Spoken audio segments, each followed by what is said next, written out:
Am I the a-hole for kicking my ex out of my house and telling her parents she was cheating? For context, I and my now ex-GF were dating for 3 years. We met through mutual friends, and while we had known each other for some time, we didn't start dating for months after initially meeting and attending several events within our friends group. When we did start dating, I made it clear I was only interested in a monogamous relationship. I had no interest in sharing a partner or being shared. So, for 3 years we were exclusive, or at least I thought we were. Over this time, we were both gainfully employed and both made good money. Yes, I made more money, but she was by no means a pauper. I had my own house. I purchased a nice fixer-upper and spent the better part of the last 4 years and most of my savings restoring and upgrading it. She helped me with some of the basic stuff like painting and cleaning, but most of the meaningful work was done by family and contractors. But I did appreciate that she wanted to contribute. Oh, and one other thing, I bought the house the year before we ever met. This is relevant. Well, at roughly our 3-year mark, her lease was about to expire, and she suggested we move in together. I would be lying if I said I wasn't apprehensive, but I did feel it was time to move into the next stage of our relationship. I put on a smile and told her it was a great idea, so she made her plans just as the final work was being wrapped up on the house. I was putting in solar panels, a tankless water heater, and a water softener. The same weekend I was enjoying my now-finished home was also the weekend she moved in. She, along with all her girlfriends, did the moving. My house was full of clucking hens discussing how they were going to redecorate and turn my man cave into a house that reflected her style and taste, all while giggling as though I had no choice. One of my favorite possessions was my collection of vintage full-size arcade games from the 80s and 90s. I had 7 of them. They were all in my basement, which I had also finished and painted to look like a pool hall and arcade. It even had a full wall bar with several flat screens. Several neons adorned the walls. While they moved, I, along with my 2 brothers, was hanging out in the basement shooting pool and watching a ball game. My 2 brothers are tradesmen. One is an electrician, the other a plumber. It's because of them we were able to do the resto of the house so cheaply. They hooked me up with other guys to help, and that evening most of them showed up at the house for a celebration of the job being done. When everyone arrived, we had a great time, grilling meat, drinking beer, and relaxing outside. The house was on 3 acres and included a detached garage. My then GF was about halfway through her move as the guests showed up, and most of the guys helped unload her boxes and, in general, get her stuff out of the way so we could all enjoy ourselves.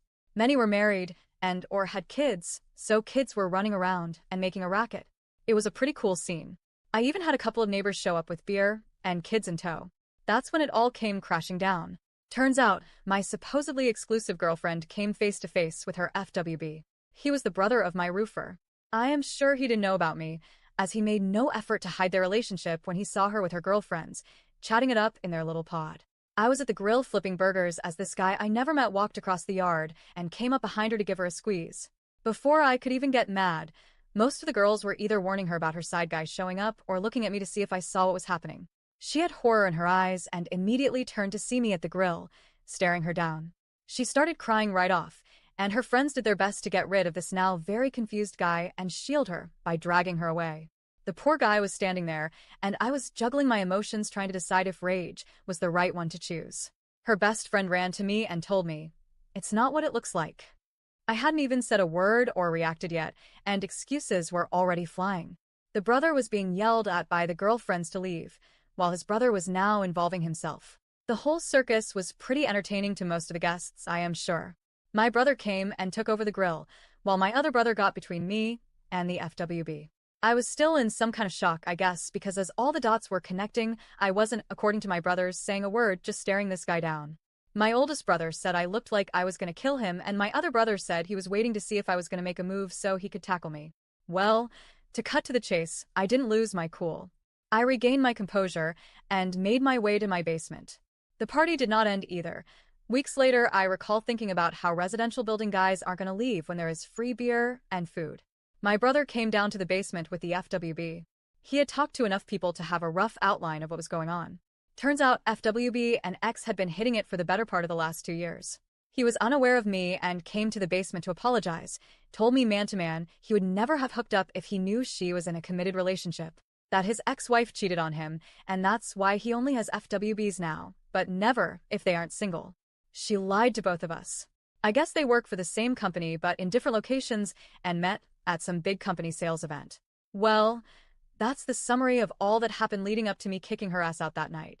She came back the next day with her hens, saying she had a right to live in my house because she did so much work making it what it is. She also said I asked her to move in and she had to cancel her lease and took a loss, so I owed her that money too. Lastly, her circle of friends told me she didn't do anything wrong because we weren't even engaged, let alone married. That I was controlling and insecure, and I needed to man up. Now, both of my brothers and her ex-FWB were still there, along with his brother. They crashed in the spare rooms and available couch space. When her ex-FWB came out, he started cussing her a blue streak and let the hens, whom he knew most of them, have a portion of his anger too. In no time, it was 5 guys, my oldest brother's wife, and my other brother's GF all ganging up on the harpies. My sister-in-law is 5 foot tall, 90 pounds soaking wet, with flaming red hair. She is scary as shit when she is mad. It was the first time I laughed since the drama began the day before. Well, my ex was scared, and she and her friends took off. The guys rented a moving truck, we loaded all her stuff up, and took it to her parents. I told her dad what happened, and introduced him to the FWB. Now, her dad was a good guy. He had only recently retired, and was enjoying his time fishing with his grandkids. My ex had 2 brothers and a sister. She was the youngest, and the only one not married with kids.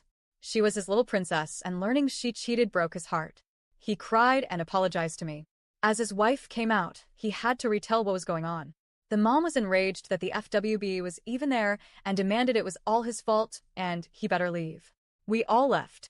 Later that day, the bunch of us were cleaning up from the night's festivities when the Yek showed up with her best friend in tow, screaming and cursing me for telling her parents, saying her dad said she had 1 week to find a place to live because it wouldn't be under his roof.